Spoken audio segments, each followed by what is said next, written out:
Hello, this is a quick introduction to the use of the Field Yachting Weather Plot utility. It is a tool which helps create some plots and tables for analysing meteograms and optimal route outputs. First of all, I've got loaded on my Expedition system here. I have an historic ECMWF reanalysis grid file from 2010 to 2024, and I also have loaded what was a forecast from UMG for the 2025 Rolex Fastnet race. To extract the data from the Expedition in terms of a meteogram, it's important to right mouse click on an area of the chart that you are most interested in. So I'm going to pick on something just near the Scillies. And if I right mouse click on the chart and click meteogram, it brings up a meteogram for this specific location and displays all of the data available in the grid files in Expedition at that location. I can toggle between the models. The Era 5 is the reanalysis, and the UM Global is the UMG, which was a forecast for the race. If I want to export the UMG Global data, I simply click on export and I will save this. I will call it Scillies Forecast UMG.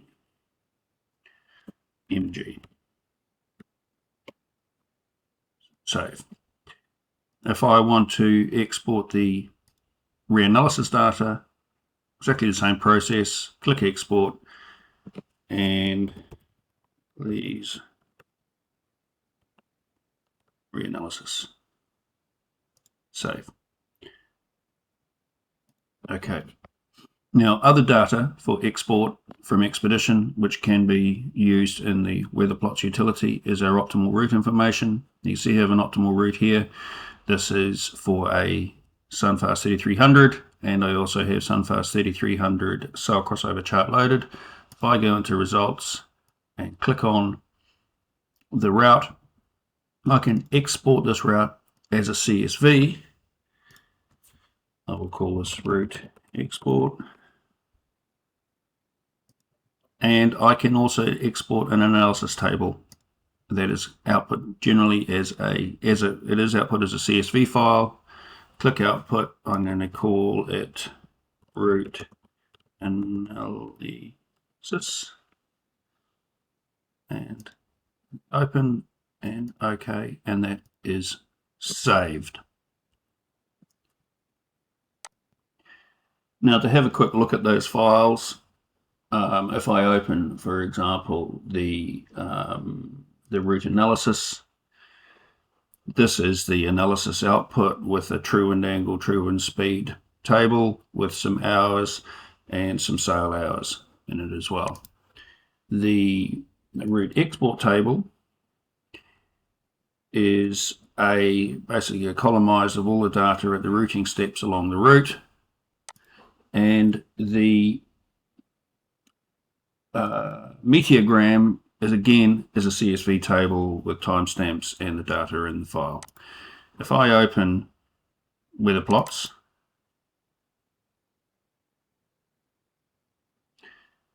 and the Weather Plot utility window opens with an output console here to show you what's going on in case you can't open a file. It gives some good feedback and also gives a location where the plots are saved.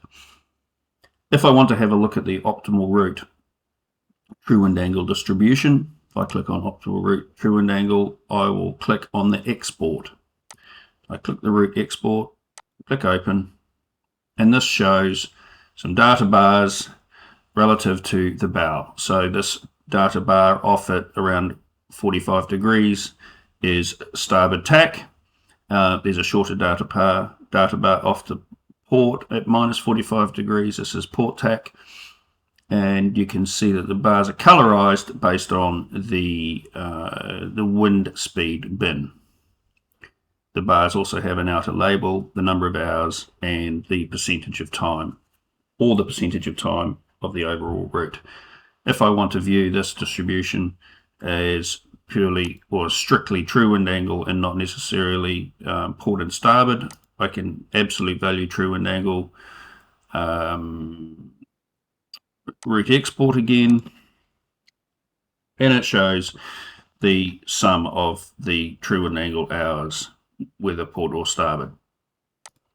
If I want to see what the true wind direction distribution is over that optimal route true wind direction, optimal route export again, and what we see here is the wind direction distribution over the entire route. Quite clearly northwesterly for almost the entirety of the race.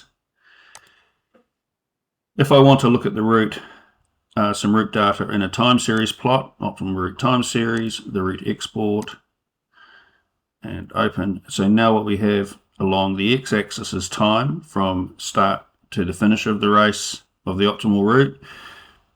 We have on the y-axis, first of all, true wind speed on the left, and the true wind speed drawn in blue over time during the race. In black, we have the true wind direction over the time period of the race. And a third y-axis element is the true wind angle. It is colorized in green for starboard and red for port. And you can see the true wind direction, true wind angle, predominantly upwind in this 40 to 50 true wind angle range, all the way through to just past the fastnet and bear away, and it's a VMG run for the most part back to the finish.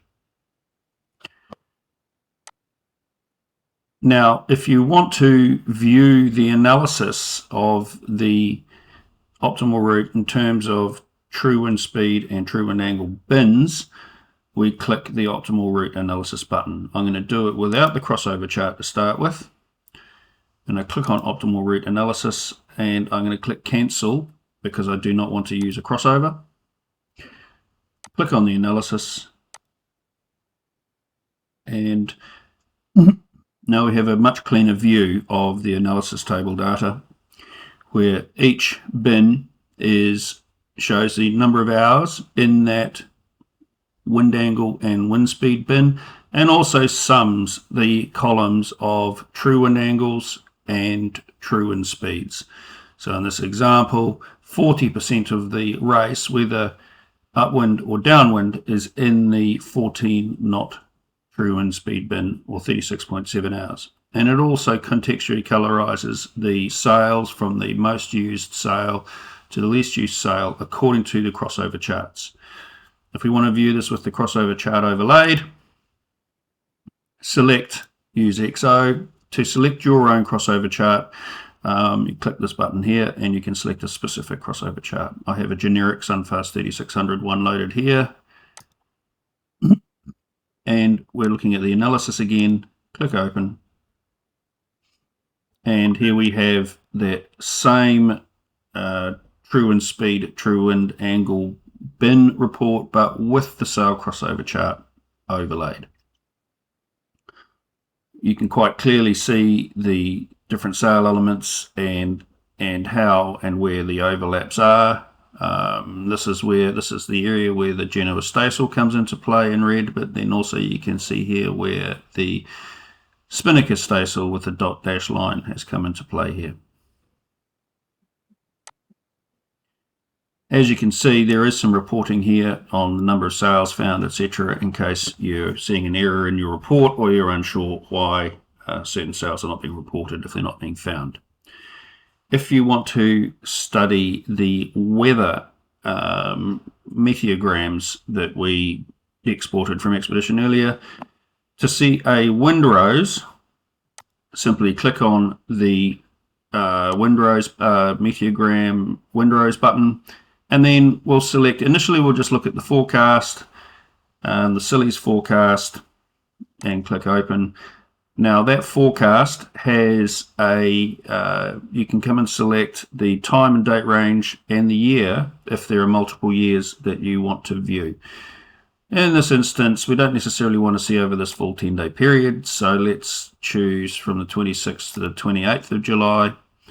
And because we've only got 1 year, I'm simply going to click plot, and this will show the true wind direction distribution at the Scillies for this over this time span. So again, the length of the bars is the percentage of time, and the colors of the bars relate to the true wind speed bins.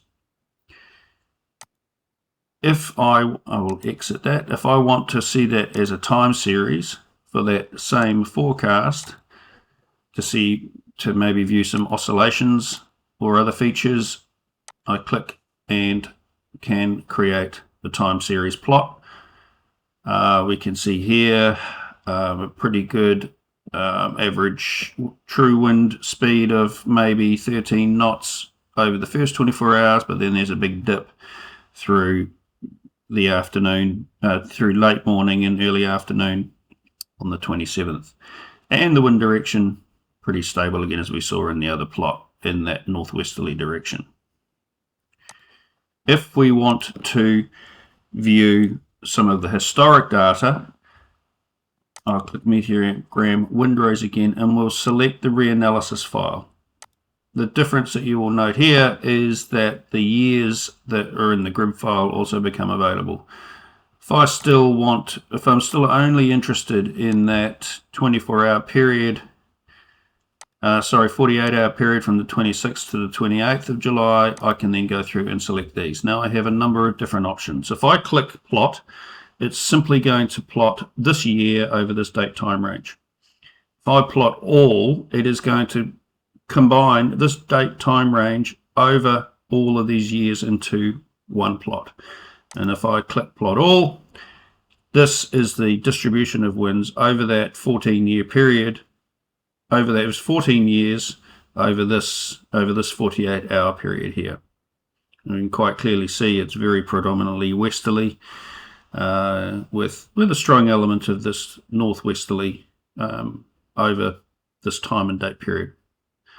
If I want to study individual years, I can simply go and select which year I want to see and click plot. Or I can mass plot and select plot each, and it will plot every year independently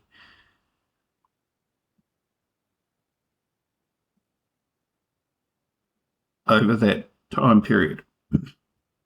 There's a lot of information, a little bit of formatting and laying out, and you'll be able to start to see what some of the different years have presented. If I close all